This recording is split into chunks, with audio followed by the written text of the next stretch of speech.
There was once a merchant who lived in a bustling town at the edge of a vast desert. His name was not important, for he was like many others, driven by ambition, burdened by worry, and endlessly chasing the next profit. His shop was filled with rare silks, spices, and jewels from distant lands. And he prided himself on his ability to outwit competitors and secure best deals. But despite his wealth, he carried a heaviness in his chest, a gnawing sense that no matter how much he acquired, it was never enough. One day, a wandering monk passed through the town. His robes were tattered, his sandals worn thin, and he carried nothing but a small wooden bowl. The merchant, curious and perhaps a little amused, invited the monk into his shop. "You travel so lightly," the merchant said, gesturing to his own opulent surroundings. "Surely you must desire something more than that bowl?" The monk smiled faintly and replied, "I have all I need. But tell me, what is it you seek?" The merchant hesitated. He had never been asked such a question. "I seek more," he said finally. "More wealth, more success, more security. The world is uncertain, and I must prepare for every possibility." The monk nodded thoughtfully. "And when you have more, will you be at peace?" The merchant frowned. "Perhaps not. But I cannot stop. If I do, I might lose everything." The monk placed his bowl on the counter and said, "Then you are like a man crossing the desert with a sack of stones. The heavier your load, the harder the journey becomes. Yet you fear to let go, for the stones are all you know." The merchant laughed nervously. "But without the stones, I would have nothing."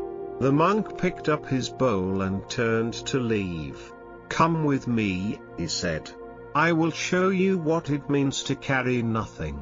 Intrigued and perhaps a little desperate, the merchant followed the monk out of the town and into the desert.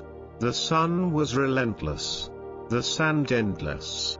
The merchant soon grew weary. His fine clothes soaked with sweat, his feet blistered and aching. He began to regret his decision. But something in the monk's calm demeanor kept him moving forward. After hours of walking, they came to a small oasis. The monk knelt by the water, filled his bowl, and drank deeply. He offered the bowl to the merchant, who drank greedily. For the first time in years, the merchant felt a moment of pure relief. "This is what it means to carry nothing," the monk said. "To be free of the weight of desire. To find contentment in what is before you." The merchant shook his head. "But this is just a moment. Soon we will leave, and I will return to my life of struggle." The monk smiled. "The oasis is always here, even when you cannot see it. The water is always within you, even when you forget. The stones you carry are not the world, they are your fear of the world." The merchant sat in silence, the monk's words echoing in his mind. He thought of his shop, his wealth, his endless striving. For the first time, he saw them not as treasures but as burdens, not as security but as chains. He felt a strange lightness, as if a great weight had been lifted from his shoulders.